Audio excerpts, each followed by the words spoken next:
Hoy día tendremos el agrado de hablar sobre el trastorno por déficit de atención con hiperactividad. Yo soy neuróloga especialista en temas del neurodesarrollo. Tengo acá una dirección de apoyo al diagnóstico. También soy directora médica del Instituto de Ciencias Médico de Lenguaje y Aprendizaje, profesora principal de la Universidad Nacional Mayor de San Marcos y profesora de la especialidad de terapia del lenguaje de la Universidad Nacional Federico Villarreal. Entonces, el tema, como les dije, es el trastorno por déficit de atención con hiperactividad. Este es un trastorno neurobiológico. Es un trastorno realmente muy común. Tenemos varios pacientes en el instituto. Lo que tienen es, a veces se piensa que solamente es un trastorno de conducta, pero tiene una base genética y neurobiológica, como le digo. Se caracteriza pues por el incremento de la conducta motora, impulsividad, que es lo que llama más la atención, por la distracción de estos niños, la inatención, y todo esto redunda en el desarrollo de este infante. Hay una prevalencia a nivel mundial, según el estudio que hizo Polanski, ya por el año 2007, de un 5.3%. Y esto es importante porque va variando en cada país, según los métodos que ellos tengan para poder hacer el estudio. Nosotros en el Instituto Nacional de Ciencias Neurológicas tenemos una estadística desde el año 95 a la fecha.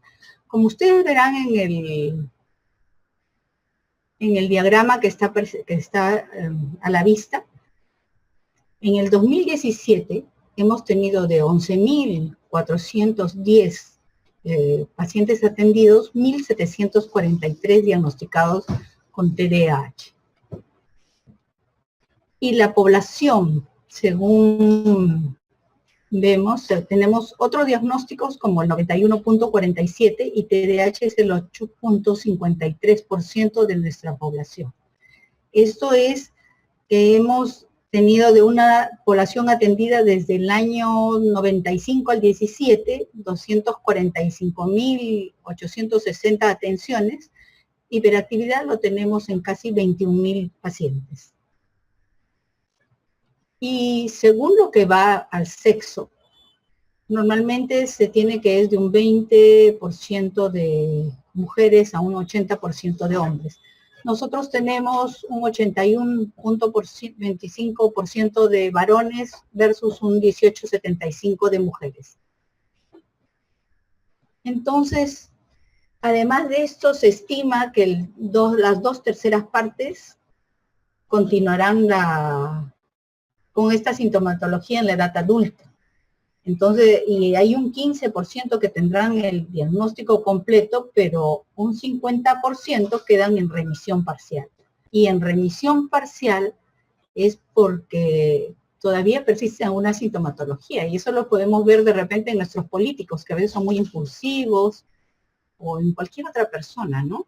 Generalmente a veces vemos que están manejando un carro, por ejemplo, y los que son adultos que han tenido o tienen todavía TDAH son muy impulsivos. Si alguien se les cruza, van a ir corriendo desesperados tratando de cruzarle ellos también al otro conductor. Y entonces hace que esto afecte la vida académica, familiar, social y laboral de todos estos personas que lo padecen. En Estados Unidos está considerado como una discapacidad. Entonces, por ejemplo, hay una anécdota de un abogado que le insultó al juez. Entonces el juez lo quiso encarcelar y él presentó una excusa que no había tomado su medicación. Entonces de ahí lo pudieron absolver. La frecuencia, como les dije, es de niños más o menos 3 a 1. Generalmente es 4-1, ahora hay más niñas con TDAH, pero es del tipo de déficit atencional, no tanto como los niños que son más hiperactivos. La edad de instalación es menos de los 4 años. En la mayor parte de países hay un diagnóstico que no se realiza, y también hay factores ambientales, como el factor ambiental de la prematuridad, pero la genética es la que tiene mayor preponderancia, de un 70 a un 80%. Entonces la etiología está dada entre factores ambientales, daños del sistema nervioso, neuroanatómicos, neuroquímicos y genéticos. Dentro de los factores ambientales, que es un 20%, tenemos la prematuridad, el alcohol y tabaco materno, la hipoxia neonatal, ¿no? Acá tenemos, por ejemplo, este niño prematuro tan pequeñito, que de apenas 26 semanas, ¿no? Que con 580 gramos, probablemente, si él no tiene otras complicaciones mayores, va a ser un TDAH. ¿Y cuáles son los neurotransmisores? Los neurotransmisores que están implicados son la noradrenalina y la dopamina. La noradrenalina es el neurotransmisor que controla el estado de alerta. Para poder presentar pues una atención selectiva sobre algo que nos interesa, ¿no? Y la dopamina es la que activa los estados de recompensa, el estado socialmente aceptado, el refuerzo, la actividad motora, la cognición. En este esquema que pueden ver ustedes, está bien explicado cuáles son los centros de atención del cerebro. Está acá, estamos viendo el sistema noradrenérgico, ¿no? Que abarca toda esta zona posterior cerebral, la corteza prefrontal con el sistema dopaminérgico, el locus coeruleus, que también tiene que ver con la atención, ¿no? El sistema reticular ascendente.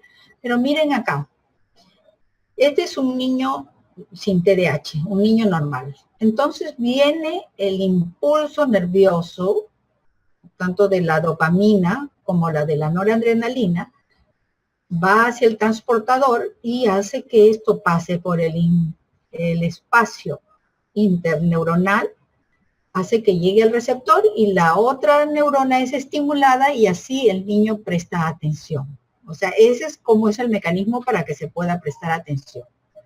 Acá tenemos en otro esquema también bastante claro. Viene el impulso nervioso, va hacia la vesícula, está llena de neurotransmisores, de la dopamina y de la noradrenalina.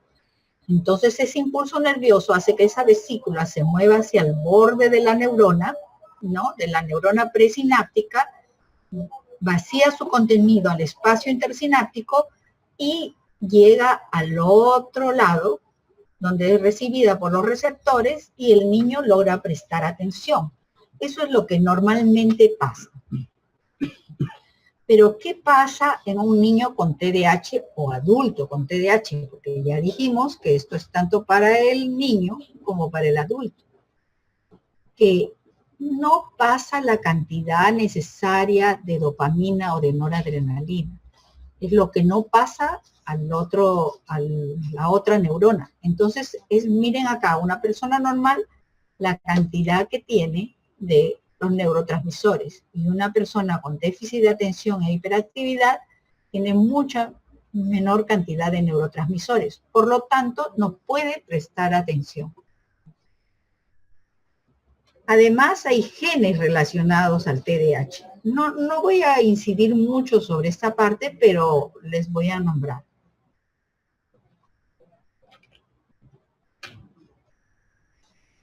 Sobre todo el gen transportador de la dopamina, el DAT1, ¿no?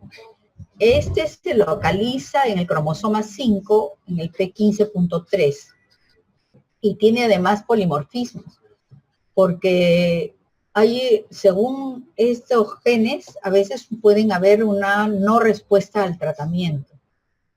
Pero esto es más que nada para una investigación, ¿no? No es sencillo de hacerlo. En nuestro país no lo hacemos. Está también el receptor D4 de la dopamina. También con este tenemos otra variante para poder diagnosticar. La catecolamina transferasa, ¿no? También para poder ver cuáles son los individuos portadores del alelo MT58. Hay otros genes relacionados, como el transportador de la serotonina, el receptor 1B de la serotonina, y como les digo, hay una presencia múltiple de genes. Por eso es que es difícil nosotros saber cómo diagnosticar por los genes el TDAH. Pero ¿cómo se hace el diagnóstico del TDAH? El diagnóstico del TDAH se hace sobre todo por la anamnesis. La anamnesis que debe ser completamente prolija, porque es la base del diagnóstico, porque no es que no haya ningún método para diagnosticar TDAH, ¿no?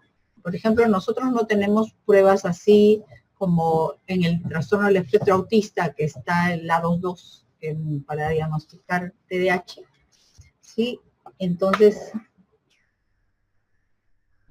tendríamos que, por ejemplo, acá tenemos, si bien tenemos cuestionarios como el de Conners y todo eso, pero sobre todo la anamnesis es la que nos va a dar.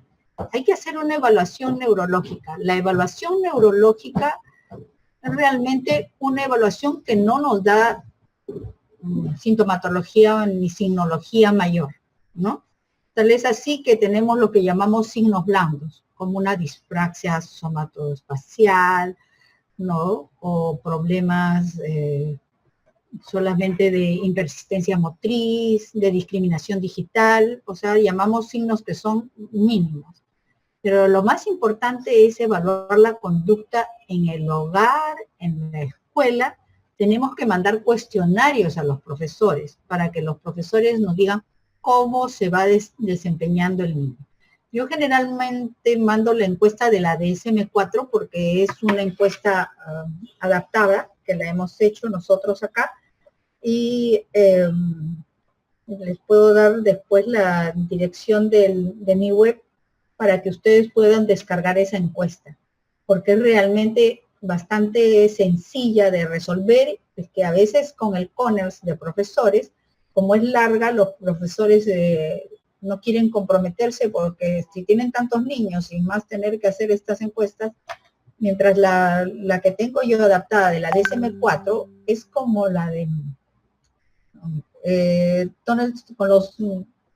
con los 18 ítems de atención, de hiperactividad, de impulsividad, y entonces es fácil de resolverla.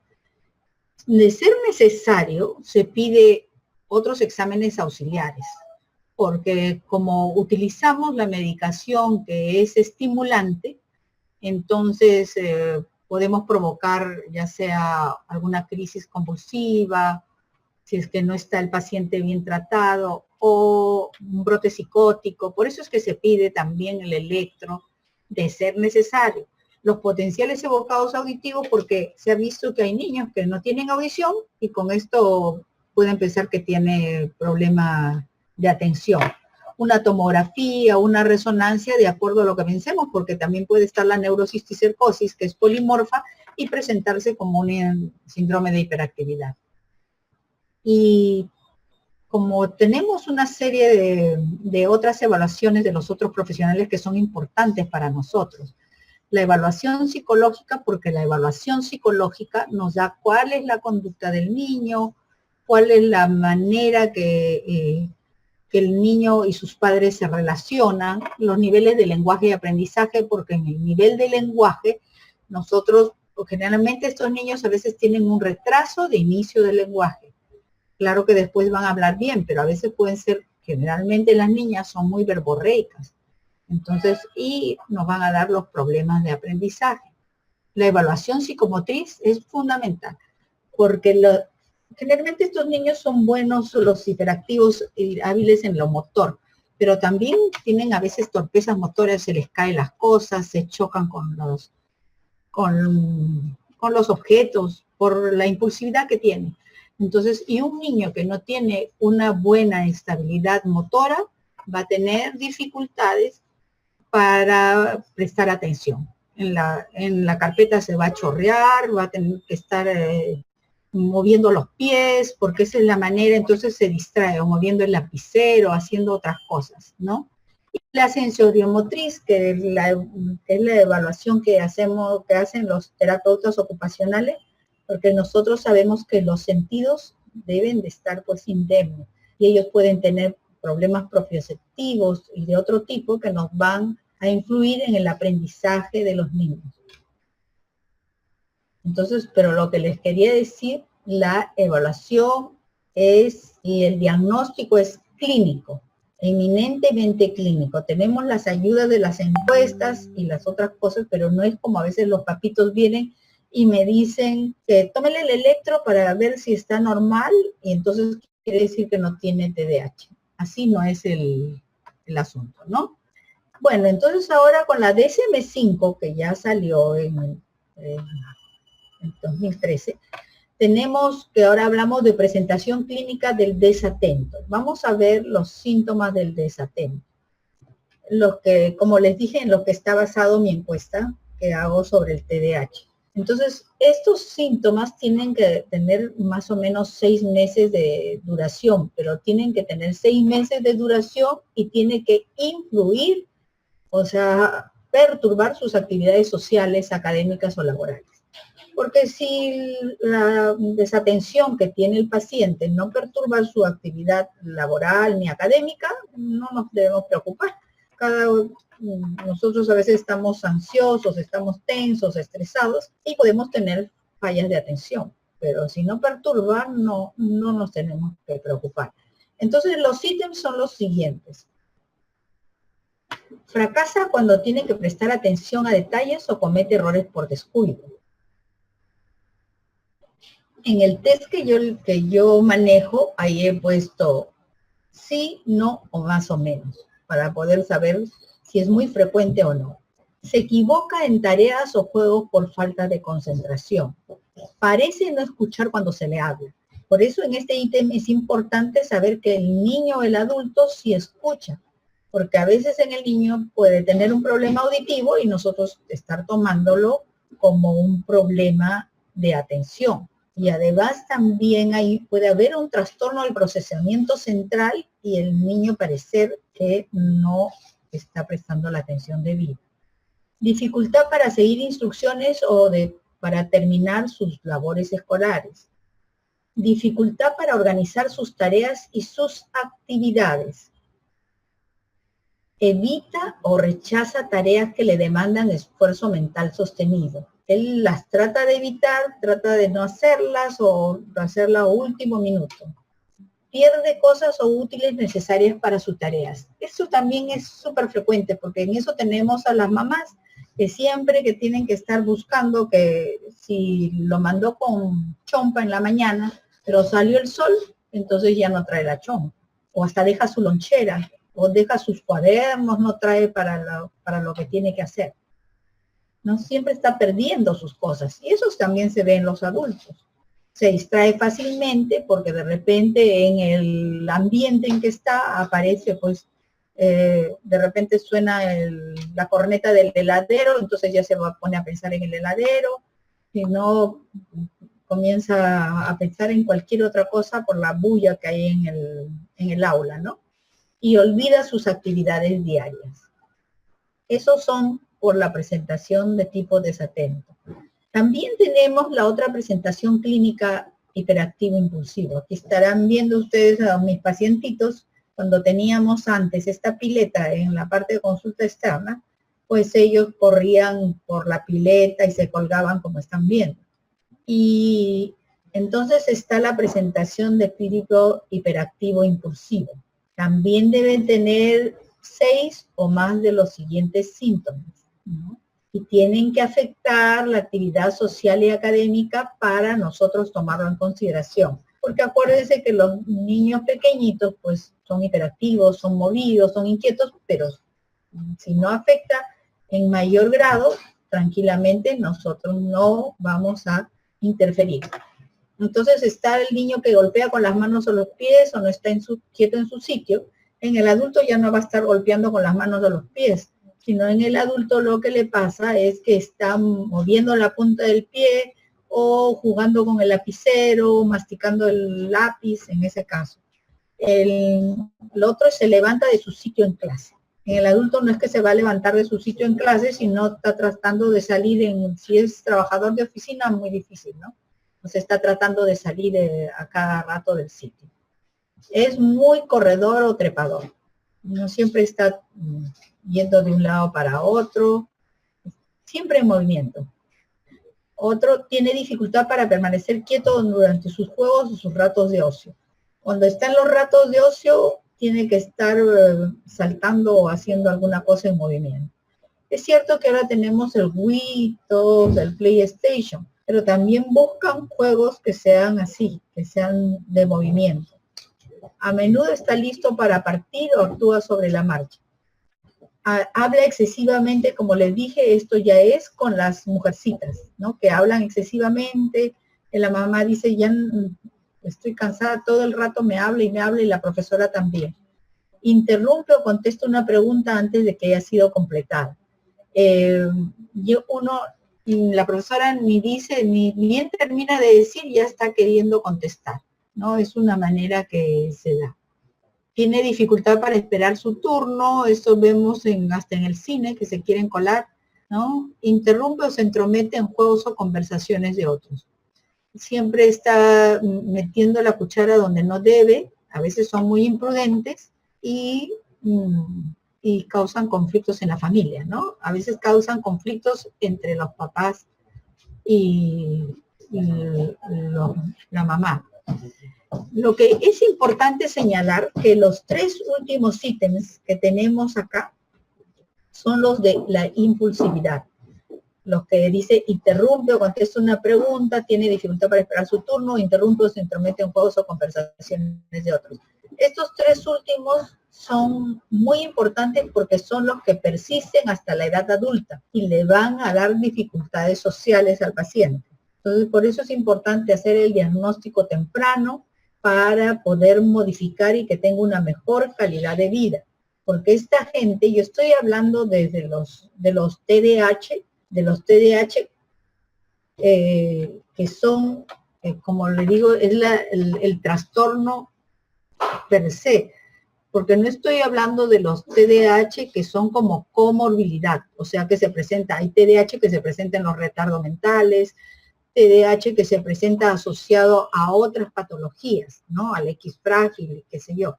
Pero yo estoy hablando del TDAH por sí mismo. Entonces, estos niños con TDAH por sí mismo, niños o adultos, son gente con una capacidad intelectual normal o superior. Por lo tanto, tener TDAH no está mal, porque si uno lo diagnostica a tiempo y les da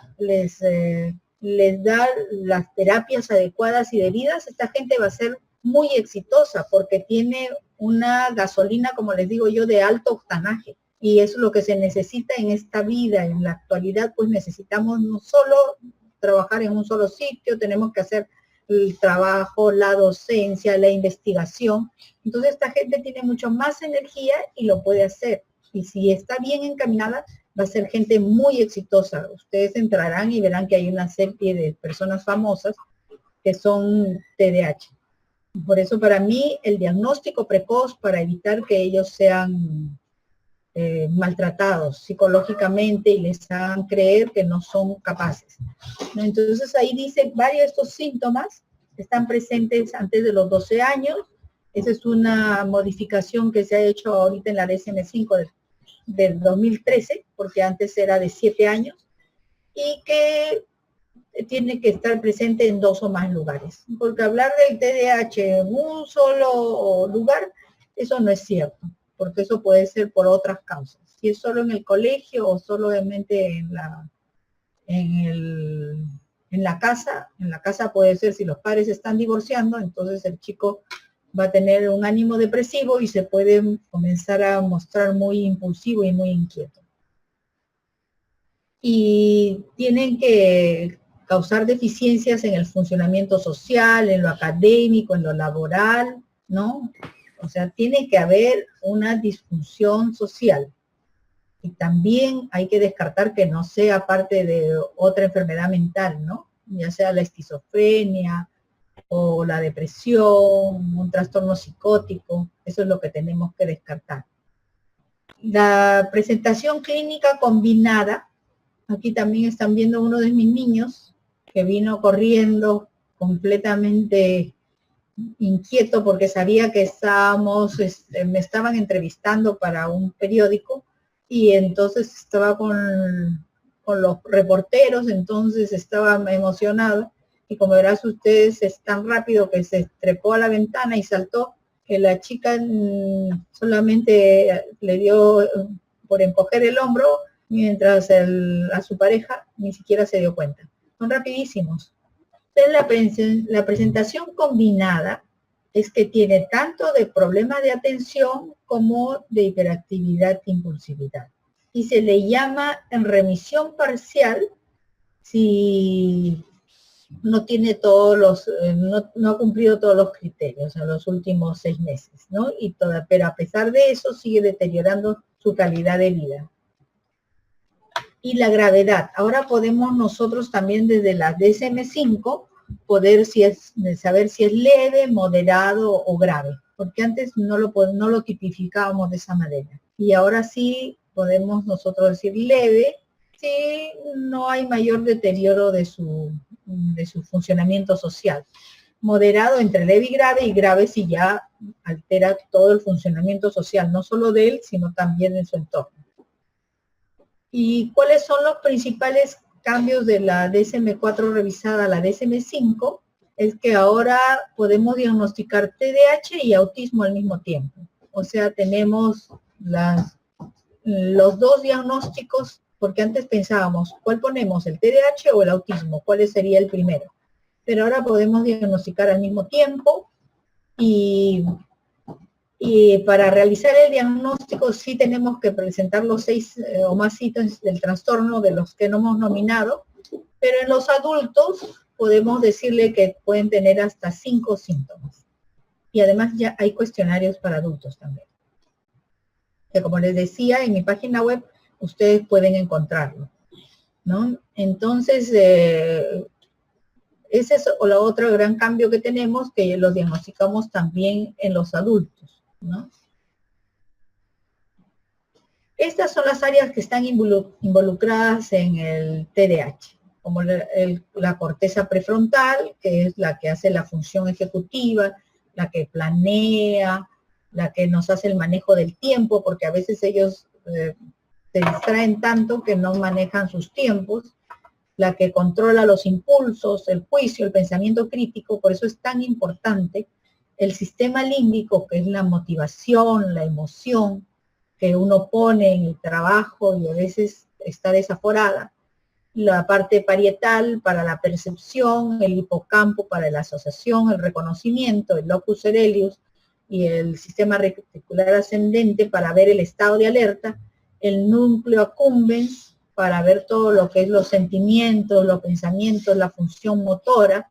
Entonces tenemos que hay un sistema atencional anterior que está moderado o mediado por la dopamina y la noradrenalina y un sistema atencional posterior mediado por la noradrenalina o norepinefrina. Pero además de eso, lo bueno que nos dijeron en la década del cerebro, porque antes de eso se pensaba que esto era un trastorno de conducta, que lo único que deberían dar los padres un buen par de correazos, así me decía mi profesor, el doctor Juan Manuel Cuba, me decía, ¿qué haces tú dedicándote a este tipo de trastornos? Si eso solamente hay que darle un par de correazos a esos niños y se acabó el asunto.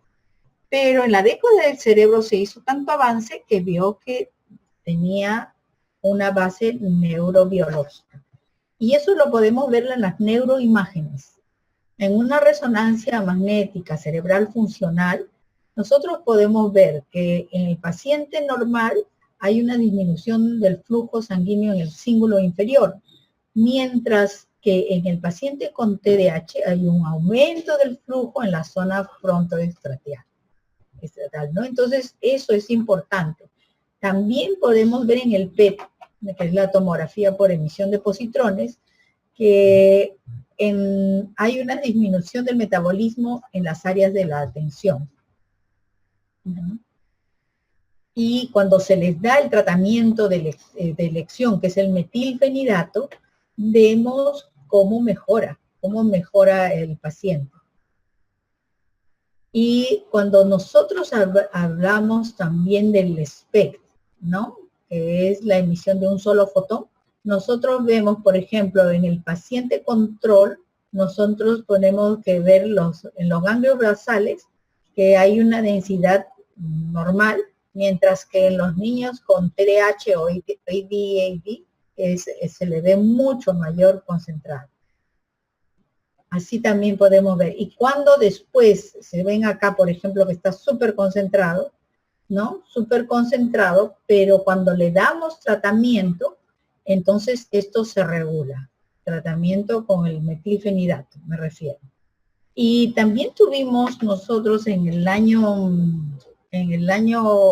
15, vino a nosotros el doctor Castellanos, que es de la NYU, de la Universidad de Nueva York. Es el que ha estudiado mucho más el cerebro de los niños con TDAH y con trastorno del espectro autista. Y entonces él encontró que los niños con TDAH tienen un menor grosor cortical, ¿no? Y tienen menor volumen del cerebro, del cerebelo. El putamen y caudado también son de menor tamaño. Esto es a diferencia de los autistas, que los autistas tienen un cerebro mucho más condensado y pesado. El tratamiento. A ver. El tratamiento se basa en 3 pilares: la psicoeducación, la terapia psicológica y la farmacológica. Entonces es tan importante que nosotros sabemos que cada uno no debe ir cada uno por su lado, porque la parte psicoeducativa, la psicológica y la farmacología deben ser una tríada, porque a veces solamente quieren darle terapia de conducta y no resulta, o terapia solo farmacológica y no resulta. Pero es así que en los niños pequeños, yo soy miembro de la Liga Latinoamericana para el Estudio del TDAH, entonces nosotros pusimos una serie de algoritmos. Y en los algoritmos de los niños pequeñitos, se quedó que primero se empieza con modificación de conducta, pero si le damos un espacio de 4 meses. Si en 4 meses se modifica la conducta en algo, entonces seguimos adelante. Pero si no, ya tenemos que pasar a la parte neurológica, ¿no? Para ver lo que vamos a hacer. Entonces, dice, en lo no farmacológico tenemos las intervenciones cognitivas, todo el entrenamiento de las funciones ejecutivas. Las intervenciones de conducta, que ya les dije que es importantísimo, pero también debemos trabajar con los cuidadores, ¿no? Con los padres o cuidadores para modificar estas conductas. Y si ya son niños con un nivel más grande o adolescentes, la parte cognitivo-conductual, ¿no? En la parte farmacológica que utilizamos, tenemos en primera línea el metilfenidato, las anfetaminas. Nosotros utilizamos en el país el metilfenidato, tiene un 80% de efectividad. Están también los fármacos no estimulantes como las atomoxetinas, los nootrópicos, tienen un 20 a 30% de efectividad. Y hay otros estimulantes del estado de alerta como el modafinilo, que si bien lo tenemos en el país, pero a nosotros no nos ha ido muy bien con este fármaco. Entonces, en primera elección tenemos a los fármacos estimulantes que, como ustedes saben, son recetados bajo estricto control, con receta especializada de la DIGEMIT, que se puede comprar solamente en 3 días. Y no es cuestión de, como les digo, que venga el paciente y uno de frente lo medique. Primero tiene que ver las otras áreas y ver cómo va, para hacer el diagnóstico que eminentemente es clínico. ¿Y cómo actúa el metilfenidato? El metilfenidato bloquea el transportador. Y al bloquear el transportador le hace creer a la neurona que está bloqueado el transportador y entonces logra pasar la dopamina y la noradrenalina, logran pasar al otro lado para estimular a la neurona. Entonces mejora así los síntomas en un 70-80%. Miren, acá más o menos para que ustedes vean, ¿no? Como este es del metilfenidato del Ritalin, que es el que se utiliza, entonces bloquea la recaptación de la dopamina, ¿no? Bloquea el transportador la recaptación de la dopamina, entonces hace que esta dopamina que está presente pueda ir hacia la otra neurona. Entonces, eso es lo que hace. El medicamento no es curativo. Es como que yo necesito lentes para poder ver mejor, yo puedo ver sin lentes, pero cuando me pongo, yo puedo ver sin lentes, pero para no cansarme me pongo los lentes y veo con mejor calidad. Eso es lo que hace el medicamento, no es curativo y no permanece sino de acuerdo a las presentaciones. El metilfenidato, que es normal, permanece 4 horas en el organismo. Hay otros de media acción que permanecen 8 horas y en los de más larga acción 12 horas. Pero el medicamento no permanece en el organismo y generalmente la manera que yo medico para el aula de clase o para la universidad o para el trabajo que tenga el adulto, porque también se ve con el adulto, pero por horas. Y los fines de semana ni en vacaciones yo no medico. Los riesgos médicos, como les dije, son las crisis convulsivas, los problemas del sueño, por eso es que hay que saber a qué hora darle, los trastornos de coordinación motora, ejercicio físico, proclividad de accidentes, esos son los riesgos que pueden tener los niños o los adultos con TDAH. Referente en la educación, los niños o los adultos con TDAH tienen más años escolares repetidos y tienen que estar dándoles terapias de apoyo. Se les suspende más en el colegio, se les expulsa, mayor deserción, calificaciones más bajas, menos ingresos a la universidad y tienen mucha comorbilidad con la dislexia, con el trastorno del aprendizaje no verbal, con el DAM. Entonces, y también ellos pueden tener mayor cantidad de accidentes. Entonces, por la impulsividad con que se presentan. Entonces, el seguro pues tiene que estar ahí muy importante. Y en salud y estilo de vida, a veces no pueden conservar los amigos, tienen problemas sociales, se dedican menos tiempo a leer, tienen más tendencia a fumar y a consumir alcohol y y este es un cuadro donde esté viendo cómo pueden provocar problemas de divorcio, separaciones, peleas con los hermanos, ausentismo de los padres, abuso de sustancias, expulsiones, abandono, mayores accidentes. Por eso es tan importante que nosotros podamos hacer el diagnóstico a tiempo para evitar todos los problemas de baja autoestima, los accidentes automovilísticos, el abuso de drogas, y entonces es súper importante hacer un diagnóstico temprano. Ahí está la página web que tengo y el correo si ustedes necesitarían alguna consulta para poder indicar. Y muchas gracias a los que han podido atender esta teleconferencia.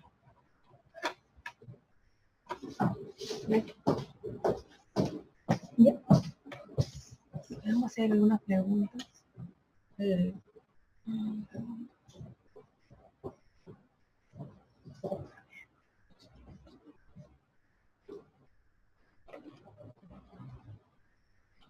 Hay preguntas, ¿no? Bueno,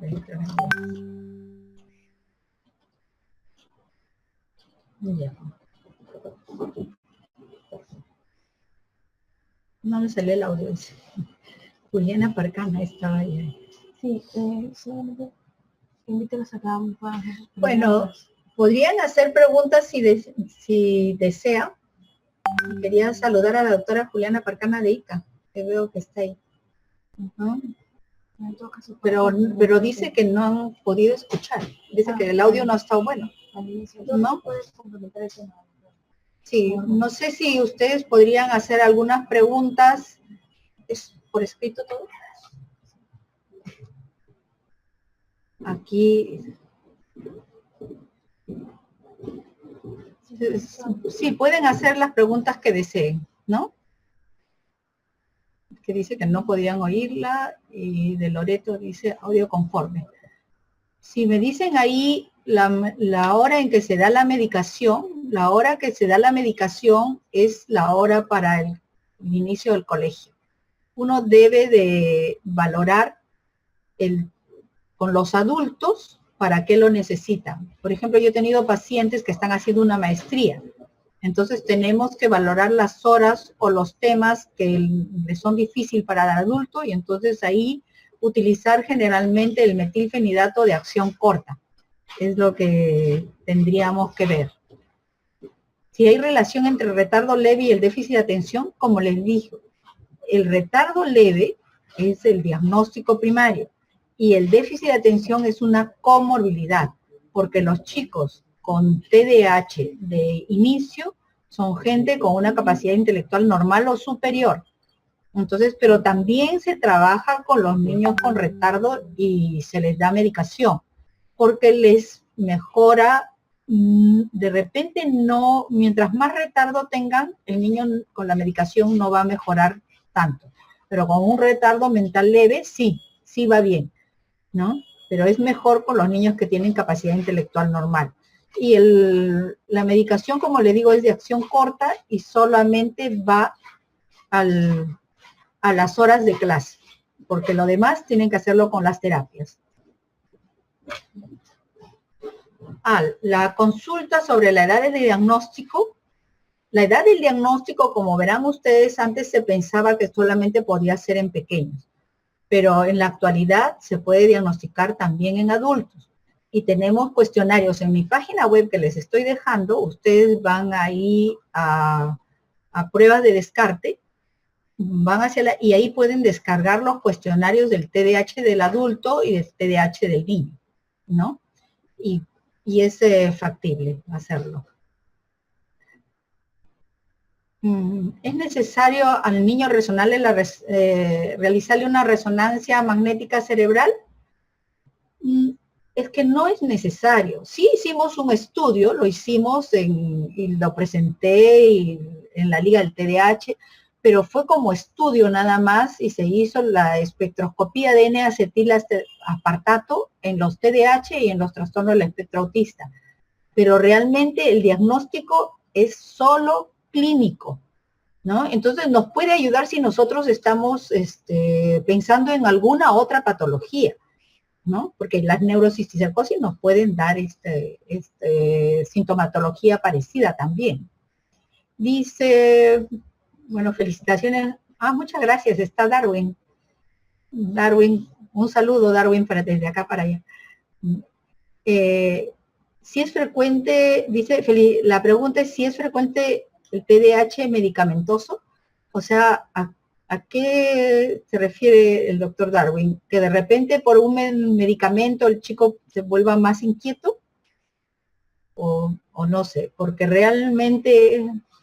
ya, sí, me dice, que bien Darwin. Sí, el TDAH medicamentoso realmente no es muy frecuente, porque puede ser asociado, ustedes ya saben, por ejemplo, a los niños que tienen asma, y les damos la ventaja que ahora tenemos los aerosoles. Antes lo veíamos cuando teníamos que dar el jarabe, ¿no? Entonces los volvía mucho más inquietos y más movidos. Pero ahora, como los aerosoles, la cantidad es muy pequeña, entonces ya no tenemos esa frecuencia. Sí, saludos a Juliana también. Estos doctores realmente conocen mucho del tema y están interesados. Y como ustedes verán, es un tema que nosotros lo podemos manejar, ¿no? Lo podemos manejar los neurólogos y lograr futuros ciudadanos peruanos de excelencia. Por eso es que me interesa tanto difundirlo y ver que nosotros debemos cuidar a nuestros niños para que sean los mejores ciudadanos y tengamos un país cada vez progresista, porque son gente muy inteligente, con mucha capacidad. Y les agradezco a todos por haber asistido a la conferencia. Próximamente le estaré dando sobre el autismo en el próximo mes. Muchas gracias. Es que ya el Joé Zamora también es mejor. Eso es lo que podría decirle a Joé Zamora, ¿no? Y el paso a seguir es siempre con los cuestionarios y la anamnesis detallada. Gracias, ¿no?